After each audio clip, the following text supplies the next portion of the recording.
श्याम प्रसाद की उम्र 55 साल की थी। उनका रंग थोड़ा सा सांवला और आंखों में बहुत ही मासूमियत थी। श्याम प्रसाद पढ़ लिख नहीं पाया था, इसीलिए वो अनपढ़ रह गया था। लेकिन हाँ, वो बहुत ही ज्यादा मेहनती था। उसने जीवन भर मजदूरी करके अपना घर चलाया। श्याम प्रसाद की पत्नी अनामिका बहुत ही सीधी सादी संस्कारी औरत थी। आर्थिक तंगी होने के बावजूद भी उसने कभी अपनी किस्मत को दोष नहीं दिया। जितना उसे भगवान ने दिया था वो उतने में ही संतोष करने वाली औरत थी। श्याम प्रसाद का एक बेटा था 20 साल का, जिसका नाम कार्तिक था। श्याम प्रसाद ने किसी तरह से कार्तिक को अच्छे स्कूल में पढ़ाया था ताकि वो पढ़ लिख कर बहुत बड़ा आदमी बन सके और उनकी गरीबी दूर हो जाए। श्याम प्रसाद का सपना था कि उनका बेटा कलम पकड़कर ऑफिस में बैठे, उसके ऊपर पंखा घूमे और लोग उसे साहब कहकर बुलाएं। हर दिन सुबह श्याम प्रसाद मजदूरी करने के लिए साइकिल पर निकल जाता था और लौटते वक्त अपने बेटे कार्तिक के लिए किताबें या कपड़े ले आता। श्याम प्रसाद को लगता था कि ये छोटी छोटी चीज ही उसके बेटे को बड़ी मंजिल तक ले जाएंगी। कार्तिक एक प्राइवेट कॉलेज में बीकॉम कर रहा था। उसकी क्लास के ज्यादातर लड़के लड़कियां अंग्रेजी में बात करते थे और श्याम प्रसाद को अंग्रेजी का ए भी नहीं आता था। लेकिन वो अपने बेटे से हमेशा कहता, कार्तिक तू अच्छी तरह से अपनी पढ़ाई कर, मैं तेरे लिए अपनी जान भी दे सकता हूँ। बस पढ़ाई को लेकर तेरे कॉलेज से कभी कोई शिकायत नहीं आनी चाहिए। कई बार जब मोहल्ले के लोग ताना मारते, अरे श्याम प्रसाद तू तो खुद अनपढ़ है, तो फिर तेरा बेटा क्या ही पढ़ेगा। एक काम कर, उसको भी अपने साथ मजदूरी पर ले जाया कर, वही अच्छा होगा तेरे लिए। तो श्याम प्रसाद मुस्कुरा कर कहता, मैं अनपढ़ हूं तो क्या हुआ, मेरा बेटा एक दिन पढ़ लिख कर बड़ा ऑफिसर बनेगा और फिर वही मेरी आंखों का उजाला बनेगा। जो गलती मेरे माँ बाप ने की थी वही गलती मैं अब दोबारा नहीं दोहराऊंगा। मेरे पिता ने मुझे अपने साथ मजदूरी पर लगा लिया था, जिसकी वजह से मैं पढ़ नहीं पाया और आज भी मुझे मजदूरी करनी पड़ रही है। एक शाम कॉलेज से लौटकर कार्तिक गुस्से में अपने कमरे में आकर बस्ता पटक देता है। श्याम प्रसाद चिंतित होकर पूछता है, क्या हुआ बेटा, सब ठीक तो है ना? कार्तिक चिढ़कर श्याम प्रसाद से बोलता है, आप नहीं समझेंगे पापा, आपको तो पता भी नहीं है शहर में पढ़ाई का खर्चा कितना होता है। मेरे सभी दोस्तों के पास ब्रांडेड कपड़े हैं, महंगे फोन हैं, मैं उनके सामने हंसी का पात्र बन गया हूँ। श्याम प्रसाद चुप रह गया। उसे समझ नहीं आ रहा था कि वो क्या करे, क्योंकि उसके पास देने को सिर्फ मेहनत और प्यार ही था। उस रात श्याम प्रसाद देर तक छत पर बैठा रहा। क्या मैं सच में कार्तिक को वो सब नहीं दे पा रहा जो उसे चाहिए? अगले दिन श्याम प्रसाद ने एक बड़ा फैसला लिया। मोहल्ले में एक ठेकेदार था जो रात की शिफ्ट में माल ढोने का काम देता था। मजदूरी दोगुनी लेकिन मेहनत भी दोगुनी। श्याम प्रसाद ने दिन में कंस्ट्रक्शन साइट और रात में गोदाम पर काम करना शुरू कर दिया। वो थक कर चूर हो जाता, लेकिन कार्तिक के लिए कपड़े और फोन के पैसे जोड़ने लगा। कुछ हफ्तों बाद उसने कार्तिक को नया स्मार्टफोन और एक ब्रांडेड शर्ट दी। कार्तिक खुश तो हुआ, लेकिन उसे ये नहीं पता था कि उसके पिता ने इसके लिए कितनी नींद, कितनी सेहत और कितने सपनों की कुर्बानी दी है। लेकिन धीरे धीरे कार्तिक की सोच बदलने लगी। कॉलेज में नए दोस्त बने, जिनकी बातें, आदतें और खर्चे सब अलग थे। वो देर रात तक बाहर रहने लगा, महंगे रेस्टोरेंट जाने लगा और घर के माहौल से कटने लगा। श्याम प्रसाद की पत्नी अनामिका कई बार कहती, कार्तिक तेरे पिताजी तुझ पर जान छिड़कते हैं, एक बार उनकी मेहनत तो देख ले बेटा। लेकिन कार्तिक को लगता ये पुरानी सोच है, जिंदगी ऐसे नहीं बदलती। एक दिन मोहल्ले में बिजली का बिल ज्यादा आ गया। श्याम प्रसाद ने कार्तिक से कहा, बेटा जरा देख तो इसमें इतना ज्यादा बिल क्यों आया? कार्तिक ने बिल को देखा और हंसते हुए दोस्तों से कहा, अरे मेरे पापा को तो बिल पढ़ना भी नहीं आता, साइन भी मुझसे करवाते हैं। दोस्त हंस पड़े। श्याम प्रसाद के दिल में ये ताना तीर की तरह चुभा। वो चुपचाप अंदर चला गया, लेकिन आंखों से आंसू बहते रहे। श्याम प्रसाद अब दिन रात काम में डूबा रहता। सुबह 6 बजे निकलता और रात 11 बजे लौटता। अनामिका उसके माथे पर पसीना देख चिंतित हो जाती और मन ही मन में सोचती, आखिर कब तक ऐसे ही चलेगा जी? आपकी उम्र भी तो हो रही है। श्याम प्रसाद हंसकर कहता, अनामिका, जब तक मेरा बेटा अपने पैरों पर खड़ा नहीं हो जाता, मेरी थकान भी मुझे थका नहीं सकती। लेकिन असलियत तो कुछ और ही थी। उसके पैरों में बहुत ज्यादा दर्द रहने लगा, आंखों में जलन रहती और पीठ जैसे हमेशा झुकी रहती थी। फिर भी वो सब कुछ सह लेता, सिर्फ बेटे के भविष्य के लिए। कार्तिक अब घर पर कम ही मिलता था, जो श्याम प्रसाद के लिए चिंता का विषय बन गया था। कार्तिक कभी दोस्तों के साथ मॉल, कभी कैफे, कभी मूवी। अब इन सब की कार्तिक को आदत पड़ने लगी थी। श्याम प्रसाद मन ही मन में सोचता, शहर में पढ़ाई करने वाले बच्चों का यही तरीका होता होगा, शायद यही तरक्की की राह है। लेकिन अनामिका के मन में चिंता थी। उसे समझ में नहीं आ रहा था कि आखिर कार्तिक को क्या होता जा रहा है। अजी, हमारे कार्तिक को क्या होता जा रहा है? अब तो ये लड़का घर का हाल चाल भी नहीं पूछता, आपसे खुलकर बातें भी नहीं करता, न जाने अपनी किस दुनिया में खोया रहता है। श्याम प्रसाद अनामिका को समझाने की कोशिश करता, छोड़ दे अनामिका, हमारे कार्तिक के ऊपर पढ़ाई का दबाव है और उसके दोस्तों का असर है। समय के साथ सब ठीक हो जाएगा, तुझे चिंता करने की जरूरत नहीं है। हमारा कार्तिक कुछ भी उल्टा सीधा काम नहीं करेगा, इतना तो भरोसा है मुझे में अपने बेटे पर। एक रविवार को श्याम प्रसाद जल्दी घर आ गया। उसने देखा कार्तिक अपने दोस्तों के साथ ड्राइंग रूम में बैठा था। वो अपने दोस्त से अंग्रेजी में बातें कर रहा था। श्याम प्रसाद ने अंदर आते हुए मुस्कुराकर कहा, बेटा, जरा बाजार से मेरे लिए दवा ले आ, मेरी तबीयत थोड़ी सी ठीक नहीं लग रही है। कार्तिक ने अपने दोस्तों की तरफ देखते हुए धीरे से कहा, पापा प्लीज, अभी नहीं, अभी मैं अपने दोस्तों से बहुत कुछ जरूरी बात कर रहा हूँ, आप अपने कमरे के अंदर चले जाइए। कार्तिक के दोस्तों में से एक ने मजाक में कहा, अरे भाई, अंकल को इंग्लिश आती है क्या? ये सुनते ही कार्तिक के सारे दोस्त हंस पड़े। श्याम प्रसाद को लगा जैसे किसी ने भीड़ के सामने उसके सीने में कील ठोक दी हो। अपने पापा के बारे में इस तरह की बातें सुनकर कार्तिक ने अपने दोस्तों को कुछ भी नहीं कहा। वो श्याम प्रसाद जी के लिए बहुत ही दर्द देने वाला था। वो चुपचाप अपने कमरे के अंदर चले गए। किसी ने भी कुछ भी नहीं कहा, लेकिन ये सारी बातें सुनकर श्याम प्रसाद की चाल थोड़ी भारी हो गई थी। लगातार काम, कम नींद और मानसिक बोझ के कारण श्याम प्रसाद की तबीयत बिगड़ गई। एक सुबह की बात है, वो साइकिल से अपने काम के लिए निकलने ही वाला था, लेकिन वो वहीं पर चक्कर खाकर गिर पड़ा।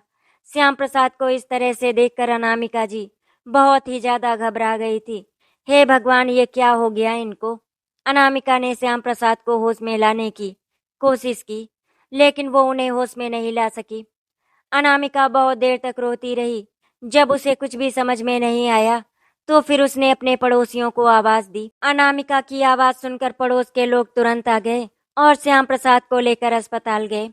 डॉक्टर ने श्याम प्रसाद को चेक किया और बोले, इनका ब्लड प्रेशर बहुत ज्यादा बढ़ा हुआ है और शरीर में खून की कमी है, इसीलिए कम से कम 15 दिन इनके लिए आराम बहुत जरूरी है। अब श्याम प्रसाद के मन में सिर्फ एक ही बात घूम रही थी, अगर मैं 15 दिन काम नहीं करूंगा तो फिर मेरे कार्तिक की पढ़ाई का खर्चा कैसे चलेगा?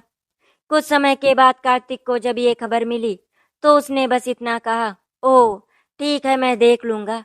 इसके बाद उसने श्याम प्रसाद के बारे में एक बार भी नहीं पूछा और वो उसी शाम अपने दोस्तों के साथ पार्टी करने चला गया। कार्तिक इस तरह करेगा, अनामिका ने सोचा भी नहीं था। ये सब देखकर अनामिका को बहुत ही ज्यादा गुस्सा आ गया था, लेकिन उसने कार्तिक से कुछ भी नहीं कहा, क्योंकि उसे डर था अगर उसने कार्तिक को कुछ कहा तो बाप बेटे का रिश्ता और भी खराब हो जाएगा। अस्पताल में भर्ती रहते हुए श्याम प्रसाद खिड़की से बाहर देखता और सोचता, काश मैं भी पढ़ा लिखा होता तो शायद मैं अपने बेटे की पढ़ाई का खर्च बिना किसी जान तोड़े निकाल पाता। काश मैं बिल पढ़ पाता तो लोगों के सामने मुझे शर्मिंदा नहीं होना पड़ता।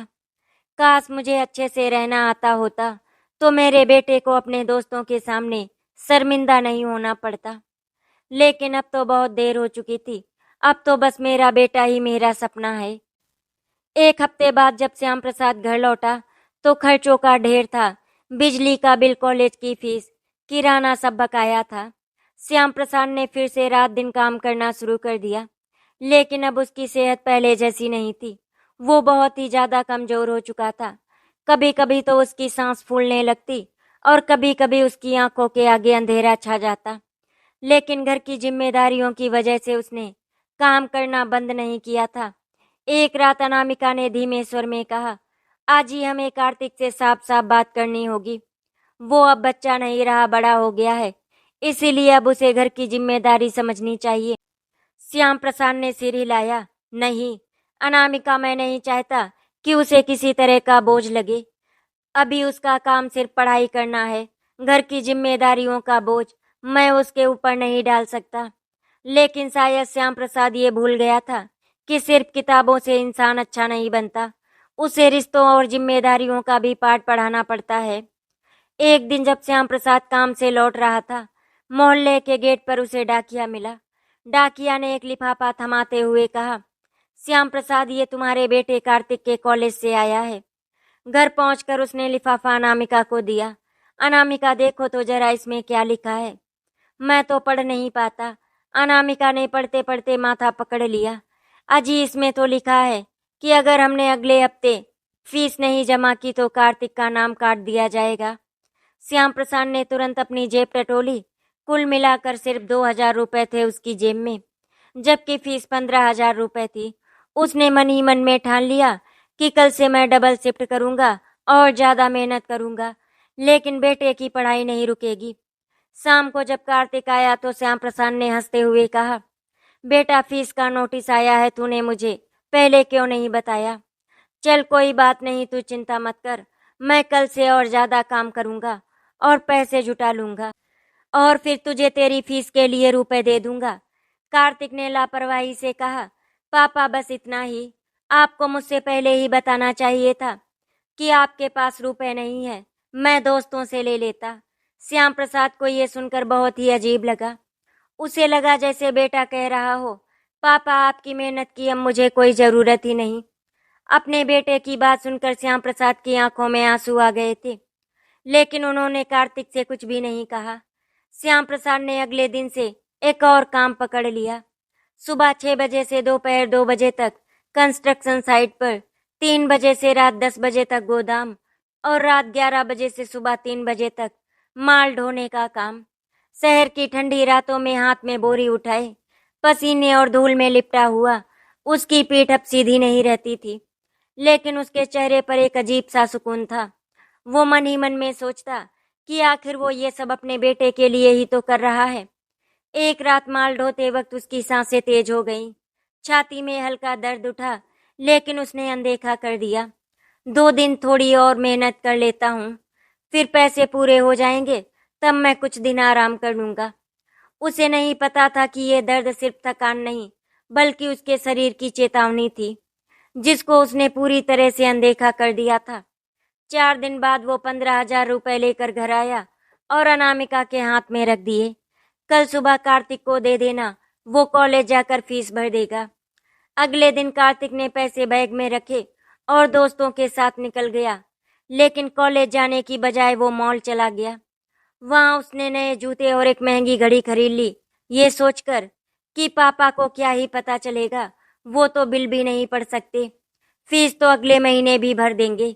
एक हफ्ते बाद कॉलेज से दूसरा नोटिस आया, फीस ना भरने के कारण आपका नाम काट दिया गया है। श्याम प्रसाद को जब पता चला तो उसके पैरों तले से जमीन ही खिसक गई। वो अनामिका की तरफ देख रहा था, फिर कुछ देर बाद बोला कि आखिर ऐसा कैसे हो सकता है? अनामिका, तुमने तो कार्तिक को फीस के पूरे पैसे दिए थे ना? तो उसने रोते हुए कहा, अजी मैंने तो उसे पूरे पैसे दे दिए थे, पर शायद कार्तिक, उसकी जुबान रुक गई लेकिन आंखें सब कुछ कह गई। श्याम प्रसाद पढ़ा लिखा नहीं था, लेकिन वो अनामिका के दिल की बातें जान लेता था। शाम को जब कार्तिक घर आया तो श्याम प्रसाद ने पहली बार ऊंची आवाज में पूछा, कार्तिक, तुम्हारी माँ ने तुम्हें जो 15,000 रुपए फीस के लिए दिए थे, वो फीस के पैसे कहाँ हैं? कार्तिक ने आंखें चुराते हुए कहा, पापा आप चिंता मत करो, मैं अगले महीने फीस जमा कर दूंगा। श्याम प्रसाद की आंखों में आंसू आ गए। बेटा, तेरी पढ़ाई के लिए मैंने अपनी सेहत, अपनी नींद, अपना सब कुछ दांव पर लगा दिया। तेरी पढ़ाई लिखाई में कोई कमी ना हो, इसीलिए मैं दिन रात मेहनत करता रहा और तूने उन पैसों से जूते और घड़ी खरीद ली।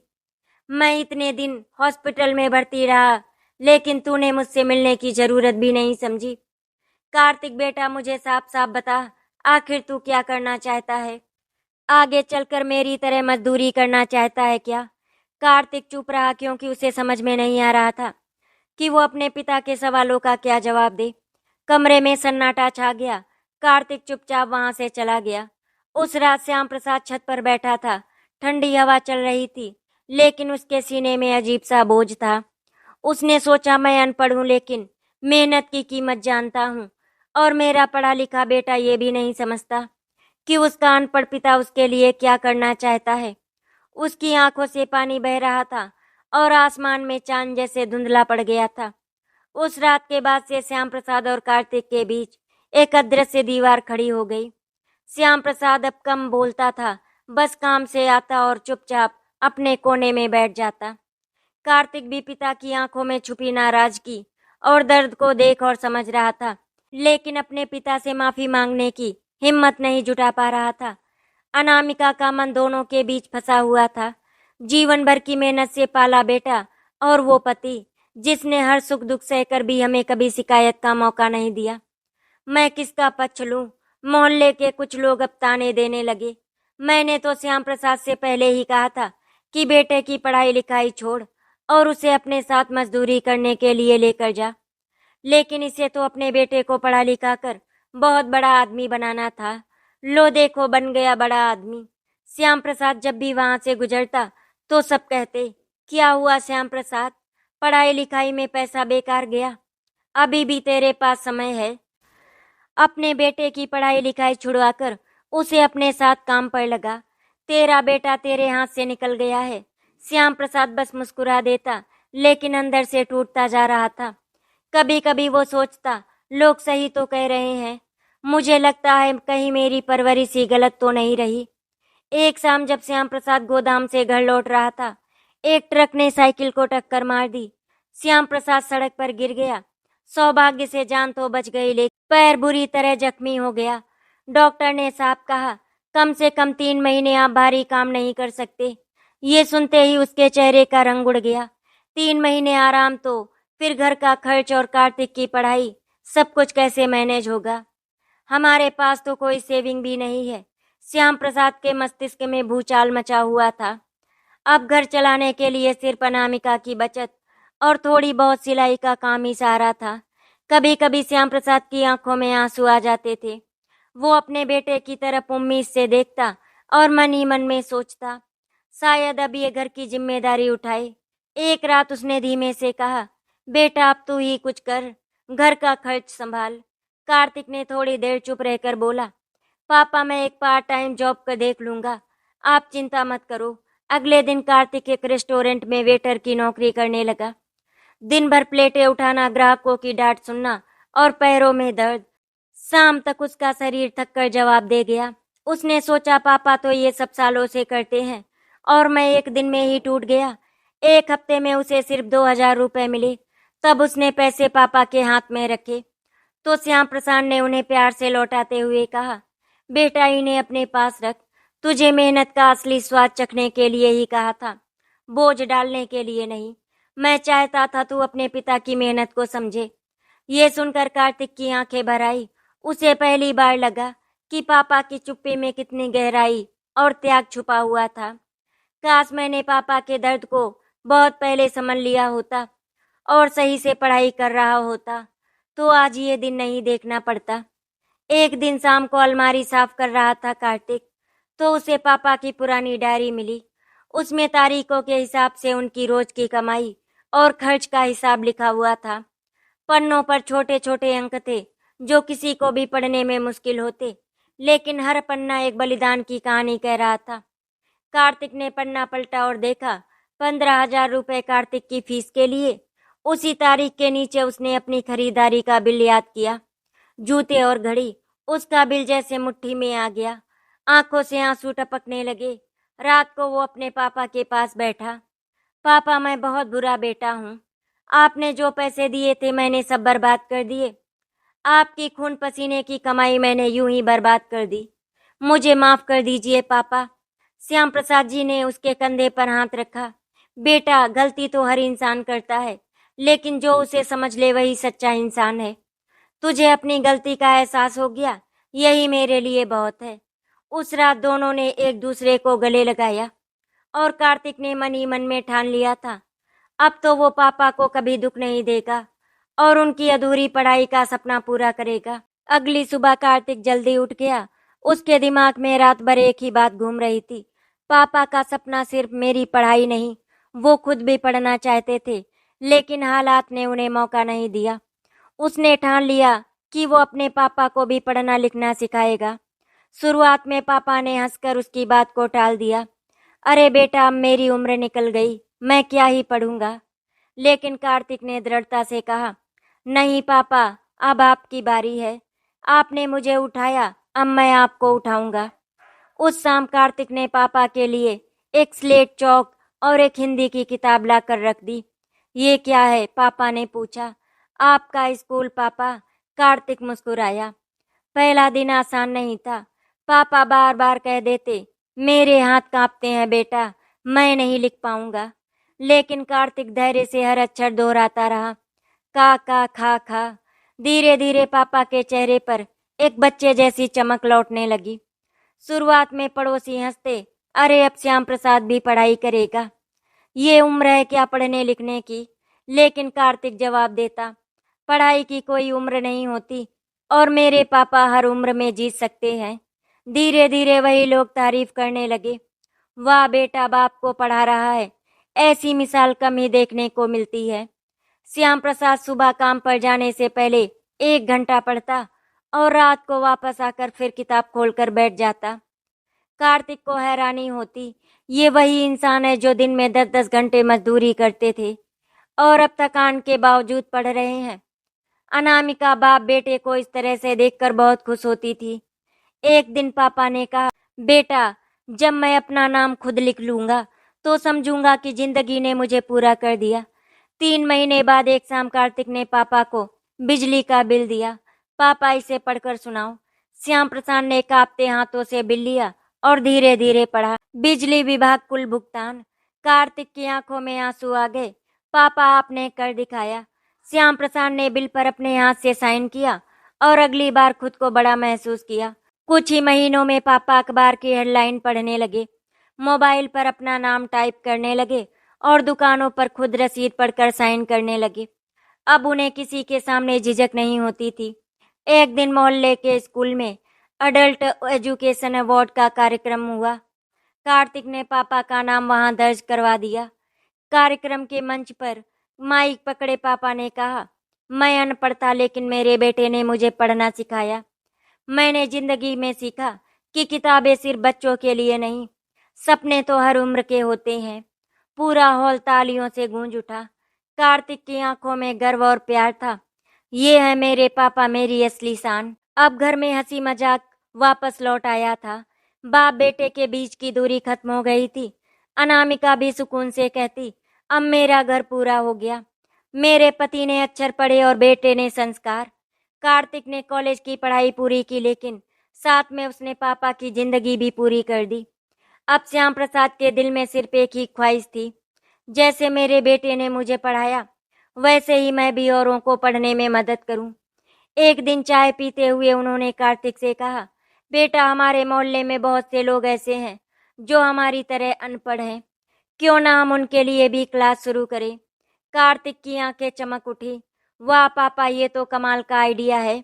अगले हफ्ते उन्होंने मोहल्ले के मंदिर के बरामदे में शाम को शाम की पाठशाला शुरू कर दी। कहीं से पुरानी कुर्सियां, कहीं से दान में किताबें और कुछ स्लेट पट्टी।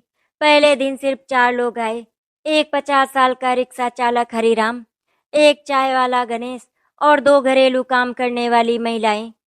श्याम प्रसाद ने कहा, मैं भी कल तक अनपढ़ था। जब मैं सीख सकता हूँ तो फिर आप भी सीख सकते हैं, बस हिम्मत रखो। 1 महीने में क्लास में 15 लोग आ गए। बच्चे अपने दादा दादी को लेकर आने लगे। लोग कहने लगे, ये तो बहुत ही अच्छा और सच्चा काम है, बिना फीस बिना दिखावा। कार्तिक भी शाम को आकर बच्चों को पढ़ाता और पापा बड़ों को। अब मोहल्ला सिर्फ बातें नहीं करता, बल्कि मिलकर योगदान देने लगा। कोई कॉपी देता, कोई पेन, कोई बिस्किट। कुछ महीनों में कई बुजुर्ग अपना नाम खुद लिखने लगे, बस टिकट पढ़ने लगे, दुकान से सामान की लिस्ट पढ़ने लगे। सब कहते श्याम प्रसाद ने हमें सिर्फ अक्षर नहीं सिखाए, हमें इज्जत दी। पापा के चेहरे पर अब वो आत्मविश्वास था जो पहले कभी नहीं था।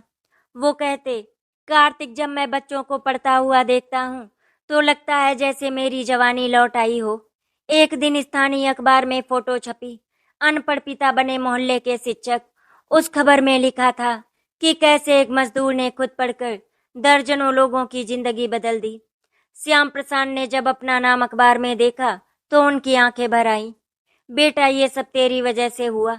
अगर तू मुझे ना पढ़ाता तो आज भी मैं अपने नाम पर अंगूठा लगाता। शहर के वार्षिक समारोह में श्याम प्रसाद को साक्षरता सम्मान मिला।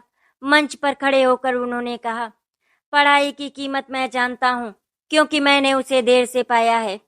मेरी गुजारिश है, अगर आपके घर में कोई अनपढ़ है तो उसकी उम्र मत देखो, उसे पढ़ाओ। पूरा हॉल खड़े होकर तालियां बजाने लगा। कार्तिक ने पापा की पीठ थपथपाई। अब आप सिर्फ मेरे पापा नहीं, सबके गुरुजी हो गए। अनामिका गर्व से सबको बताती, मेरे पति पहले अनपढ़ थे लेकिन आज मोहल्ले के मास्टर जी हैं। कार्तिक को भी लगा कि पापा की ये यात्रा उनकी सबसे बड़ी सफलता है। अब दोनों मिलकर प्लान बनाने लगे, क्यों ना हम दूसरी बस्तियों में भी जाकर लोगों को पढ़ाएं। श्याम प्रसाद ने मुस्कुराते हुए कहा, बेटा, अब हमारी पाठशाला कभी बंद नहीं होगी जब तक आखिरी इंसान अपना नाम खुद लिखना ना सीख ले। एक दिन शाम की क्लास खत्म होने वाली थी कि एक सफेद शर्ट पैंट पहने शख्स वहां आया। उसने श्याम प्रसाद से हाथ मिलाया और कहा, मैं नगर शिक्षा अधिकारी हूँ। आपकी पाठशाला की चर्चा हमने भी सुनी है। श्याम प्रसाद थोड़ा सा झेप गए। अरे साहब, हमने तो बस जो सीखा वही बांट रहे हैं। अधिकारी ने मुस्कुराकर कहा, हम चाहते हैं कि आप नगर के साक्षरता अभियान के ब्रांड एम्बेसडर बने। अगले हफ्ते श्याम प्रसाद को जिला मुख्यालय में भाषण देने के लिए बुलाया गया। मंच पर सैकड़ों लोग बैठे थे, अधिकारी, पत्रकार, शिक्षक।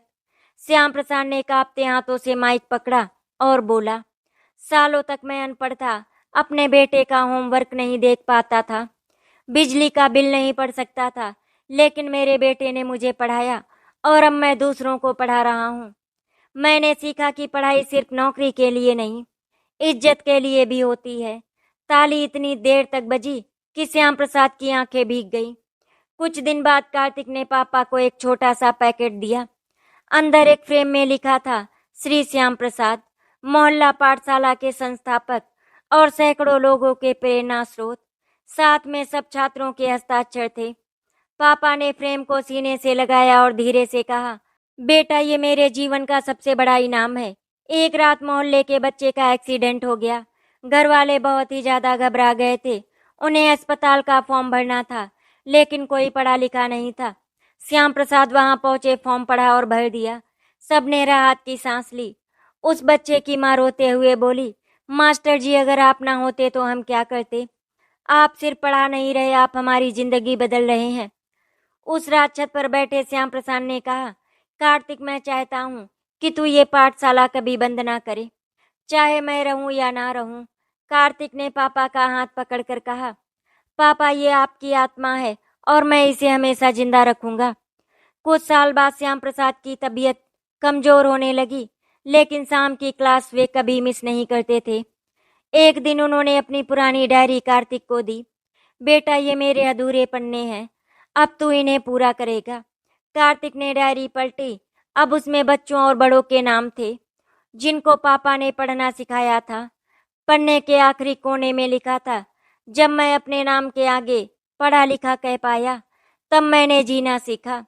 श्याम प्रसाद की विदाई के बाद कार्तिक ने पाठशाला का नाम बदल कर रख दिया, श्याम प्रसाद साक्षरता केंद्र। आज भी वहां शाम को मोमबत्तियां जलती हैं, स्लेटों पर चौक चलता है और किसी का पहला अक्षर वहीं लिखा जाता है। लोग कहते हैं ये कहानी एक अनपढ़ पिता की है, जिसने अपने बेटे से पढ़कर दुनिया को सिखा दिया कि अक्षर सिर्फ किताब में नहीं, रिश्तों में भी होते हैं। कार्तिक हर शाम ब्लैक बोर्ड के सामने खड़ा होकर सोचता है, पापा आपने मुझे अक्षर का मतलब सिखाया और मैंने आपको अपना सबसे बड़ा वाक्य मैं आपसे बहुत प्यार करता हूँ पढ़कर सुनाया। कार्तिक को सरकारी नौकरी मिल गई थी। वो एक अध्यापक बन गया था। श्याम प्रसाद उसकी नौकरी से बहुत ही खुश थे।